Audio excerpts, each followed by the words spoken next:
Selamat siang untuk kita semua.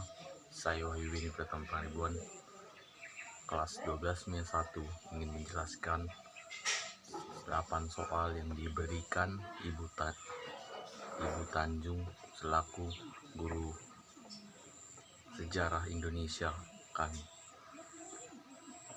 Soal yang pertama, tuliskan beberapa akibat negatif konflik dalam kaitannya dengan proses integrasi Indonesia. Yang kedua, bagaimana keberadaan Partai PKI setelah peristiwa Madiun 1948 sampai 1965. Yang ketiga, tuliskan tujuan G30S PKI pada tahun 1965. Yang keempat, tuliskan usaha pemerintah untuk menumpas G30S PKI tahun 1965. Yang kelima, tuliskan ciri-ciri kabinet atau tuliskan ciri-ciri pemerintahan demokrasi parlementer di Indonesia.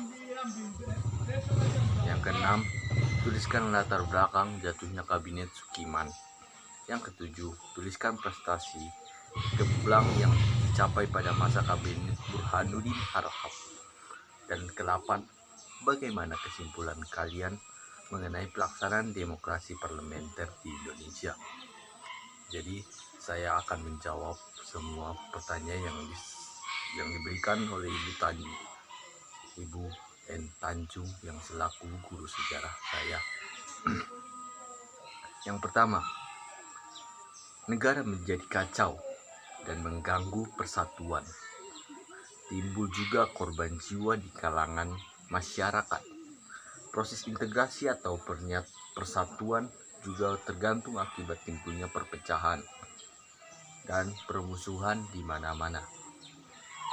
Yang kedua, keberadaan PKI pada masa itu masih tetap ada, hanya saja anggota PKI dan FDR saja yang menjadi buronan, tapi partai serta ormas-ormas atau organisasi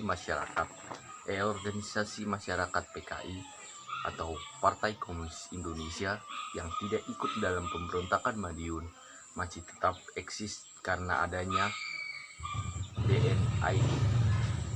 Yang ketiga, tujuan untuk menggulingkan pemerintah Presiden Soekarno menjadi komunis, tragedi G30S PKI atau dipimpin oleh Burhanuddin Aidit yang saat itu merupakan ketua dari PKI. Yang keempat, usaha pemerintah menumpas G30S PKI adalah yang pertama, menetralkan pasukan yang berada di sekitar Medan Merdeka yang dimanfaatkan atau dipergunakan oleh gerakan G30 September. Yang kedua, ABRI mengambil alih lagi beberapa titik di Jakarta yang sebelumnya dikuasai kaum G30S PKI. Yang ketiga, mengumumkan adanya usaha perebutan kekuasaan itu dilakukan oleh gerombolan yang menanamkan dirinya gerakan 30 September 1965. Yang keempat, membebaskan pangkalan di dekat lapangan udara Haluan Perdana Kusuma dari tangan G30 SPKI. Yang kelima dikepalai oleh seorang Perdana Menteri sebagai kepala pemerintah, sedangkan kepala negara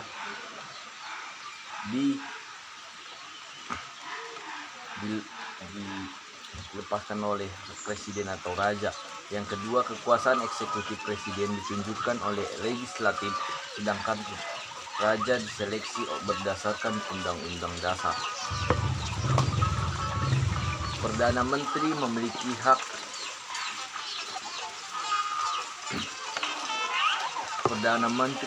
hak prerogatif atau hak istimewa untuk memenangkan atau memberhentikan menteri yang terpimpin.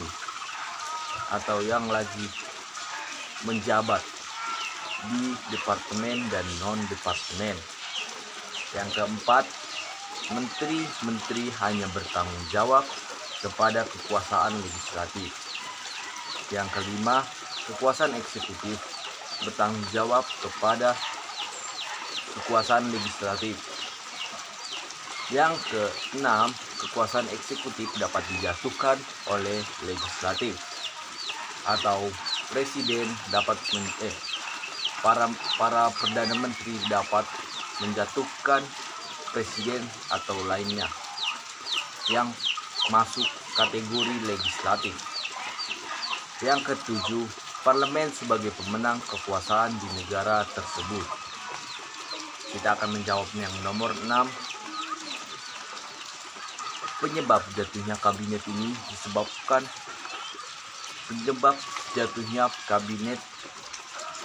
Sukiman disebabkan oleh adanya kegagalan dalam pertukaran nota keuangan antara Menteri Luar Negeri Indonesia Ahmad Subarjo dan Duta Besar Amerika Serikat Merlip Kochmar. Yang ketujuh, menyelenggarakan pemilu pertama secara demonstrasi pada tahun 1955.